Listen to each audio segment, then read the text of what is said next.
విశాఖపట్నంలోని VJF press club లో అఖిల భారత ఓబీసీ సంక్షేమ సంఘం ఆధ్వర్యంలో మీడియా సమావేశం నిర్వహించారు. ఈ సందర్భంగా జాతీయ అధ్యక్షుడు అంగిరేకుల వరప్రసాద్ మాట్లాడుతూ ఓబీసీలు దీర్ఘకాలంగా ఎదుర్కొంటున్న సమస్యలను ప్రభుత్వం వెంటనే పరిష్కరించాలని డిమాండ్ చేశారు.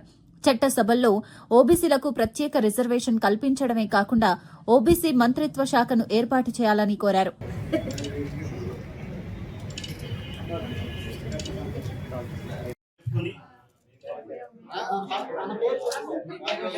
మీ పేరు?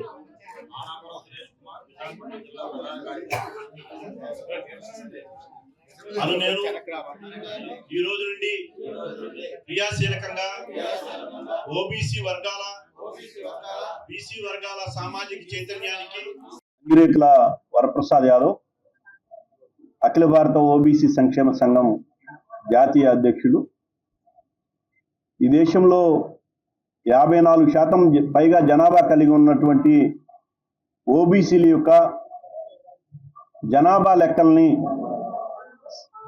సేకరించడం జరుగుతుందని కేంద్ర మంత్రి మండలి నిర్ణయం తీసుకున్నటువంటి నేపథ్యంలో సమగ్ర జనగణనలో ఓబీసీల యొక్క కులగణన మీద కేంద్ర ప్రభుత్వం నిర్ణయం ఈరోజు అమలు కాకపోవటం అత్యంత విచారకరమైనటువంటి విషయం.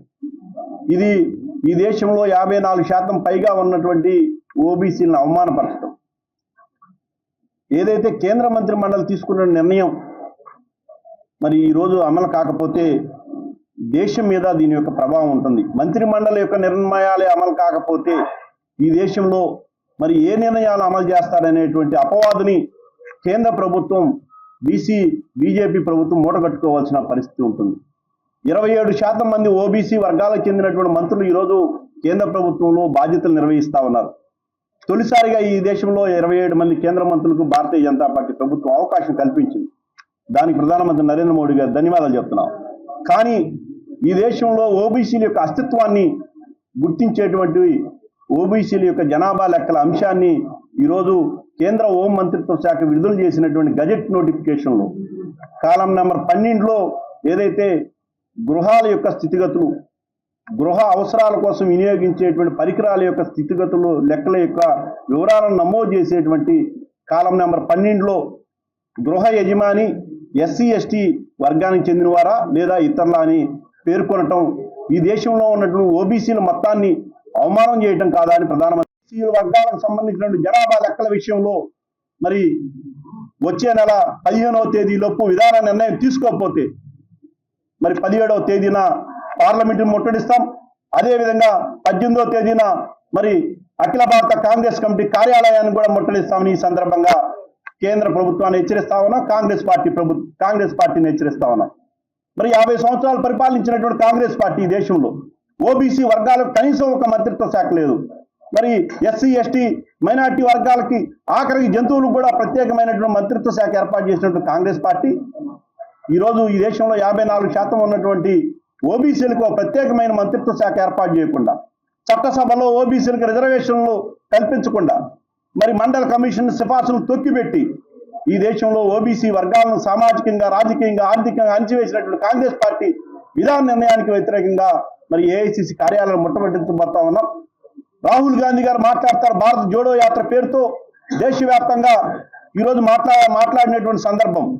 అనేక సందర్భాల్లో ఓబీసీలకి మరి చట్టసభని అమల్లో తీసుకురావాల్సిన బాధ్యత తమరి మీద ఉందనేటువంటి విషయాన్ని ఈ సందర్భంగా గుర్తు చేస్తా ఉన్నాం.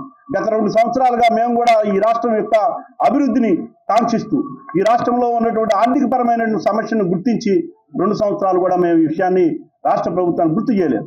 కానీ ఈరోజు 2 సంవత్సరాల కాల పరిమితి ముగిసిన తర్వాత ఎన్నికల యొక్క హామీలు అమలు చేయాల్సినటువంటి బాధ్యత మరి తెలుగుదేశం పార్టీ సంకీర్ణ ప్రభుత్వం మీద ఉందనే విషయాన్ని ఈ సందర్భంగా గుర్తు చేస్తా ఉన్నాం.